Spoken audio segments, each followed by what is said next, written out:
The bride first smelled the fire when the preacher asked if anyone had cause to stop the wedding, and for one long beat the only answer was a little girl pointing at the western sky. Beyond the cottonwoods by Mule Creek, a red seam had opened in the August grass, thin as thread and moving faster than prayer. Jonah Vale did not turn toward the smoke first. He turned toward the guests.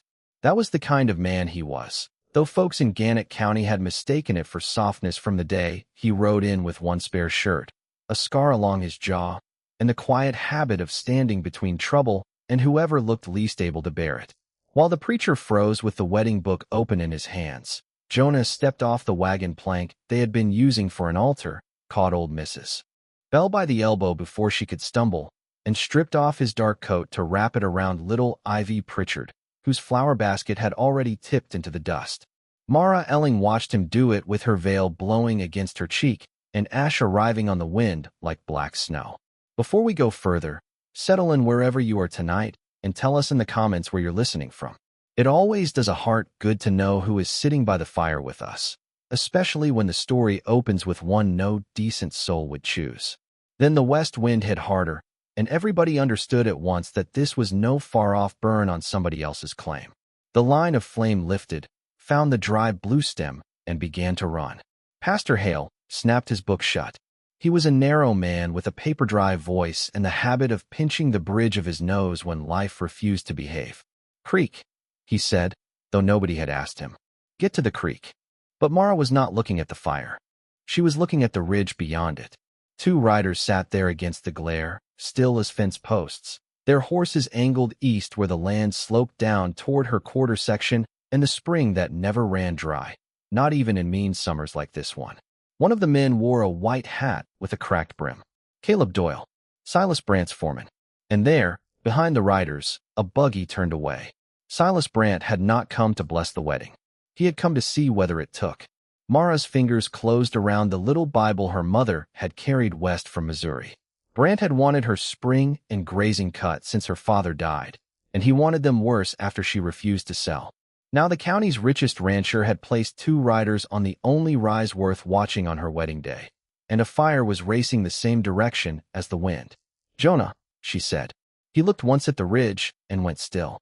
There was fire in his past, and all Mara knew of it was a barn door that would not open and his once-told warning that flames always sounded hungry. Now they sounded ravenous. The guests broke at last. Mrs. Bell prayed, too loud to hear herself. Tommy Pritchard lunged for the wagon team.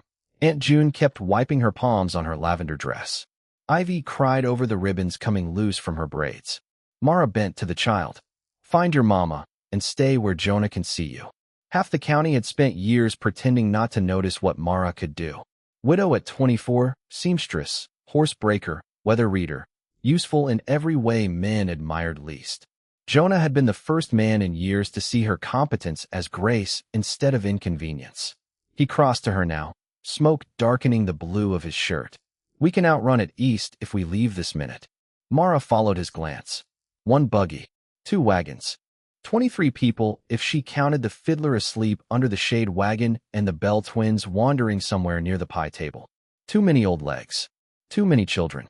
Then she looked again at the ridge and saw Caleb Doyle's horse step sideways as the man leaned down with something in his hand.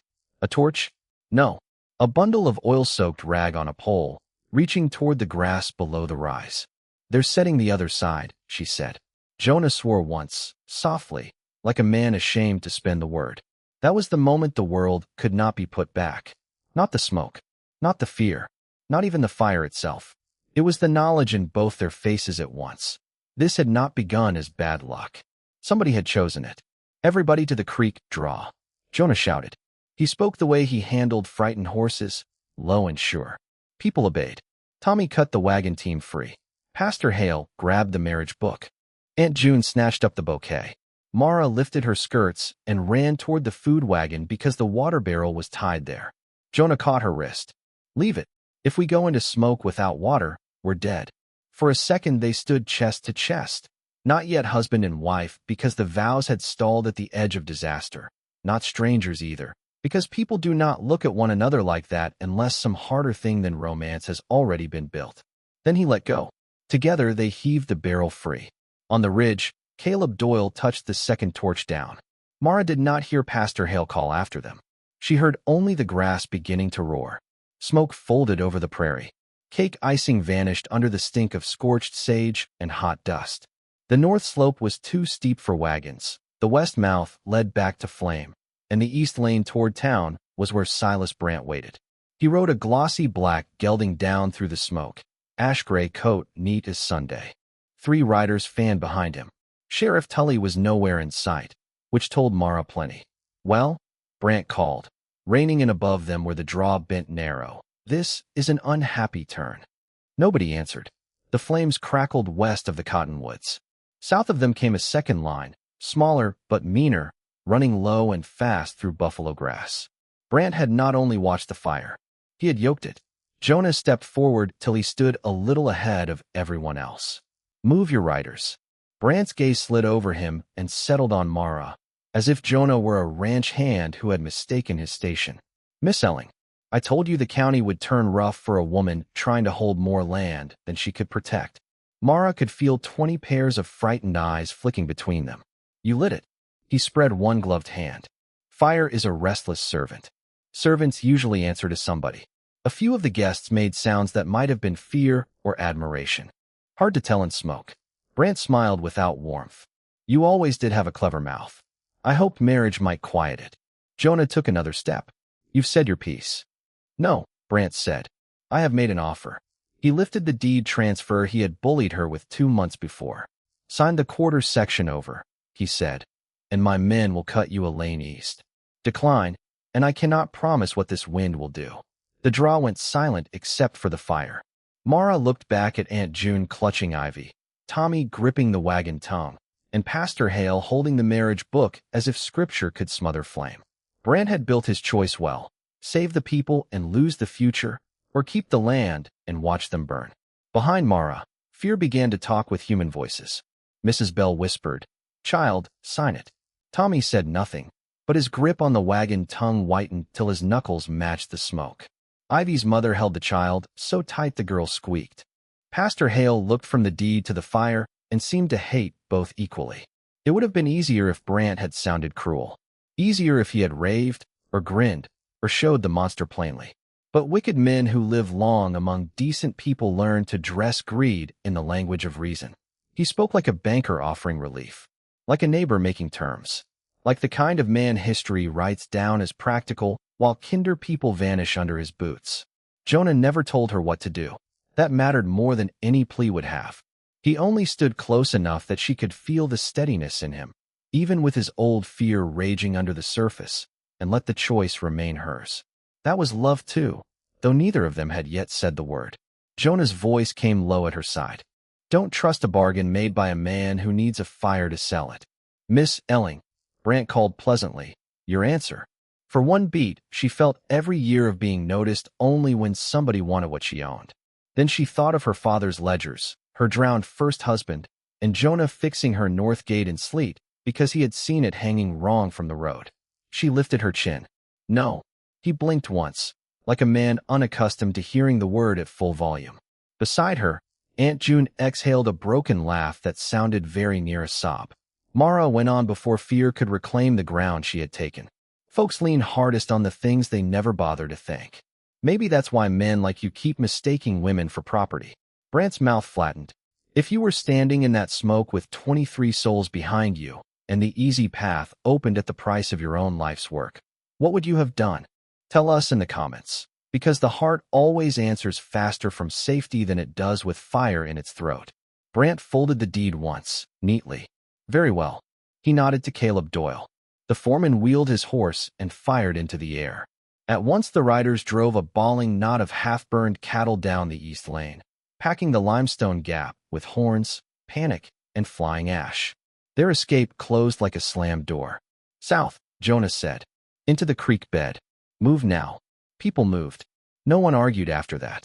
The wagons lurched over roots and stone.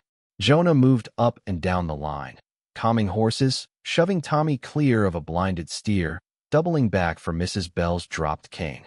Mara saw his right hand shaking when he thought nobody watched. The creek was only muddy pools, enough to wet blankets and burlap, not enough to save them. Then Ivy Pritchard screamed. Mara spun. The child's mother had stumbled beside the rear wagon. One wheel slid off the bank, tipping the whole bed sideways. The water barrel cracked loose, bounced once, and disappeared into smoke rolling down the cut. Ivy, her mother cried. The little girl had chased her flower basket. The white basket tumbled uphill through brown grass. Ivy ran after it straight toward the south fire. Mara did not think. She dropped her wet blanket and went. Jonah shouted her name, but the wind took it. The slope burned the soles of her shoes through the leather. Smoke hit her low and hot. She saw the basket catch on a sage clump. She saw Ivy reach for it. Beyond them, flames stitched through the grass in bright, snapping rows. Mara caught the child by the waist and turned back just as the wind changed. Fire leaped the old trail in one hungry line. For a moment the world became noise and orange light. She wrapped herself around Ivy and felt heat rake the left side of her dress. The child was coughing. Mara could not tell which way the creek lay anymore. Every direction was smoke. Then Jonah was there. He came out of the dark haze with his bandana over his mouth and a soaked horse blanket around his shoulders like armor borrowed from poorer centuries. He did not waste breath on anger. He seized Ivy first, thrust her toward Tommy, who had followed farther than any 16-year-old ought, and then turned back because Mara had not moved. Her skirt had snagged under a charred fence rail hidden in the grass. The fire reached it before he did. She slapped at the flame with both hands, but hot cloth climbed faster than fear. Jonah dropped to one knee, ripped the hem clear with such force the stitches tore all the way to her calf, then swung the soaked blanket around her. She was already trying to stand when the rail rolled and trapped her ankle beneath it. Mara. His voice had changed. The quiet was gone. In its place lived the raw edge of an old nightmare opening wide. Leave me, she coughed. Take the child. He looked at her once, and whatever ghost had been chewing his bones for years met something fiercer at last. No. He heaved the rail aside, hauled her up, and when her ankle folded under her weight, he did the only thing left to do. He picked up his bride before the vows were finished. One arm under her knees, one around her back, smoke pressing low, fire clawing at both sides. She felt his heart hammering through his shirt and the bitter tang of singed lace as he found the drop into the creek cut by memory or mercy and leaped with her still in his arms. The impact knocked the air from both of them. Above, flames crossed where they had stood. For one impossible second, there was only the sound of the creek hissing under cinders. Then Tommy shouted from farther down, "They're here. Mr. Vale, they're here." Jonah rolled, got to one knee, and looked up the east bank. Silas Brant sat on the east bank with Mara's iron deed box on his saddle horn, rifle across his thighs, smiling down at the soot-black bride and the groom kneeling in mud. "You should have signed," he said. Night came slow and ugly after that. The main fire passed north when the wind veered. Brant held the east bank till dark, then rode for town with the iron box and his lie. Nobody slept. Children woke crying. Mrs. Bell coughed. Pastor Hale bound Tommy's wrist. Aunt June insulted anyone tempted toward self-pity. Mara sat against the bank while Jonah wrapped her ankle, and she saw the burn on his forearm. For an hour the creek bed became a small republic of the hurt. Mara tore strips from the ruined underskirt for bandages. Jonah and Tommy scraped a shallow basin with plates from the food wagon and gathered muddy seep water for cooling burns. Pastor Hale moved from child to child offering scripture until Aunt June told him plain words were more useful than Leviticus. So he switched to stories about his mother's cherry pies and the way she used to whip him for stealing crust. Even frightened people smiled at that. Twice the wind shifted and sent a rain of sparks down into the cut. Twice Jonah stamped them out with his boots before panic could rise again. The second time Mara saw him freeze afterward, chest heaving, staring at the black edge above them, as if he still heard another child crying from another fire years and states away. She wanted to go to him then, but Mrs. Bell folded hard into coughing and Ivy began trembling with delayed terror, and so Mara did what women like her had always done. She kept the world stitched together with torn hands until she could tend her own heart. She reached for him. He pulled away. "Jonah, I'm fine." Mara took the rag from his hand and laid it over the burn herself. He flinched, not from pain alone, from memory. At last he said, without looking at her, "My girl was 5. Colorado. Dry hay. A lantern kicked in the barn. I ran for the mare first because I thought she'd crush them trying to get out. By the time I got back, Mara understood then that his silence was a man kneeling forever at a door he could not open in time. You did not run the wrong way tonight, she said. Didn't I? Brant took the box. The box held church letters, tax receipts, and my mother's silver comb, Mara said. The ledger pages were sewn into my petticoat hem. Silas Brant has spent 20 years overlooking women's work. I saw no reason to cure him of the habit. Aunt June muttered from the dark, marry her twice for that. A tired laugh moved through the creek bed. Jonah looked at her, as if relief hurt. You hid the evidence in your wedding clothes? Where else would a man like Brant never think to look? He bowed his head. I don't need you unbroken, Mara. I need you here. No one had ever spoken to her, as if her simple presence were treasure enough. She touched his burned wrist. Then I'm here. If this story is moving you tonight, you are exactly who we wrote it for. A like and a subscribe tells us to keep bringing these people to your fire, because some hearts need reminding that tenderness can survive even the worst weather. Jonah drew one long breath, then another. At daylight, Brant will swear I set this blaze to force you into marriage or to cover theft. Tully will let him talk. Then we get to town first, Mara said. With 23 smoke-sick people, one lame aunt, and a bride who can't walk? Aunt June sniffed. I can be lame and fast if the occasion insults me enough. Even Jonah smiled at that, faintly. Mara lowered her voice. My father made 2 copies. The pages in my hem show Brant's false debts. The second copy is in Pastor Hale's keeping. Pastor Hale lifted the marriage book, tucked inside Song of Solomon. Safest place I know. That got a Real laugh, and with it came purpose. At first light they moved. At first light the prairie lay black and smoking. Jonah set Mara on the supply wagon and walked beside it, stopping now and then to read the ground. What do you see? She asked. Brant's black gelding throws wide on the left rear. Doyle's bay is split-shot. Tracks are harder to hush than witnesses. By the time they reached Gannett, Brant was on the courthouse steps beside Sheriff Tully, sorrow arranged over his face. Did all I could, he was saying. But Mr. Vale turned violent. Fire makes men foolish. Then the wedding party rolled into sight, 23 singed survivors to ruin his pacing. Brant saw Mara and lost his expression for one brief second. Jonah helped her down from the wagon. Pastor Hale stood with the marriage book. Aunt June planted herself near the wheel. The rest spread behind them like a congregation prepared for judgment. Mara spoke before Brant could recover his script. Silas Brant set the west line and ordered Caleb Doyle to light the south. A murmur ran through town. Brant laughed. A shocking claim from a woman in distress. Then let's comfort me with facts. She bent, wincing, and with Aunt June's help tore the inside stitching from the blackened hem of her petticoat. Folded papers slid free, smoke-smudged but sound. Pastor Hale took the smoke-smudged papers and read the names. Widows, settlers, small farmers. Brant had forged debts, charged for cattle never delivered, seized land after deaths, and beside for names lay notes of accidental fires. Mrs. Bell began weeping for her sister's boy, cheated before his coffin cooled. Jonah stepped forward next. Tracks from the south ridge to the second burn line. Split shoe on Doyle's bay. Wide throw left rear on Brant's gelding. You can still read them west of Mule Creek if the sheriff cares to look. Tully did not move. Then little Ivy Pritchard, soot still striped across her face, raised her hand the way children do in school. I saw Mr. Doyle poke the fire stick in the grass, she said. And Mr. Brant told him, lower, fool, or the wind will tell on us. That broke something open. Not in Brant.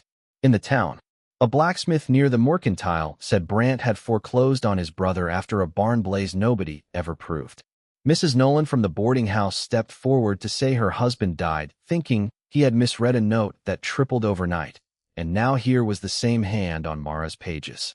Old Ezra Pike, who had spent 10 years taking Brant's money to look away, spat into the dust and said he had hauled coal oil to the south ridge that morning because Doyle told him gophers had gotten into the grass. The lie sounded stupid in daylight. So did every other lie once one honest child had split the seam. Brant's eyes moved from face to face and found no shelter. He was a man discovering too late that fear is rented land. The moment people stop paying it, the ground goes back to God. You ungrateful fools, he said, and there it was at last. The naked thing under all that polished civility. Every acre any of you kept because I allowed it. A breath passed through the street. Not outrage. Recognition. Plenty of tyrants survive anger. Few survive being understood. The street went dead quiet. Brant's sorrow dropped off him like rotten cloth. This is absurd. He took one step backward toward the hitch rail, where his black gelding stood saddled. Jonah saw it. Mara felt his body shift before he moved. Brant swung for the saddle, maybe to flee, maybe to draw the pistol holstered on the far side. He never made it that far. Jonah did not lunge. He did not shout. He spoke one low word to the gelding, a horseman's sound, nothing more than breath shaped with authority. The black horse, already skittish from the fire stink still clinging to Brant's coat, reared high and sideways. Brant lost the stirrup, slammed shoulder first into the hitch rail, and the pistol skidded into the street. By the time he found his feet, Tommy Pritchard had kicked the gun under the wagon. The Bell twins had Caleb Doyle pinned against the pump. Aunt June, astonishingly fast for a lame woman, had planted her cane across Brant's chest and driven him back against the courthouse post. "Stay," she said, and the whole town obeyed with him. At last Tully saw there were more votes in decency than fear. "Silas Brant," he muttered. "I suppose I am obliged." "You are late," Mara said. But she did not need him now. The people Brant had scorched and cheated stood with her in open daylight. Brant strained once against Aunt June's cane, then saw every face in the street turned away from him at last. Something mean and childish flickered through his features. "You think this ends me?" Mara met his stare. "No. What ends you is what you built." And it did. The tracks were found exactly where Jonah said. The iron box held no ledger, only church letters, receipts, and Aunt June's reclaimed silver comb. Doyle talked. More papers surfaced. When he asked whether anyone had cause to object, the whole county looked west and laughed. Months later, people still spoke of that day, not because of the fire, but because a town that had grown used to bowing finally straightened, because a woman they had measured poorly made them ashamed of their arithmetic, and because a quiet man walked into his oldest terror and came out carrying love in both arms. Turns out a good life is not the absence of hard weather. It is having someone beside you when the wind changes. In the first spring after, Mara opened the farmhouse door before dawn and found Jonah on the porch with 2 cups of coffee warming his hands, the pasture greening beyond him, the singed cottonwoods budding stubborn and bright along Mule Creek. Next time, we'll tell the story of a deaf woman sent to a remote ranch because her family was ashamed of her, and the blind rancher who saw her worth before anyone else ever had.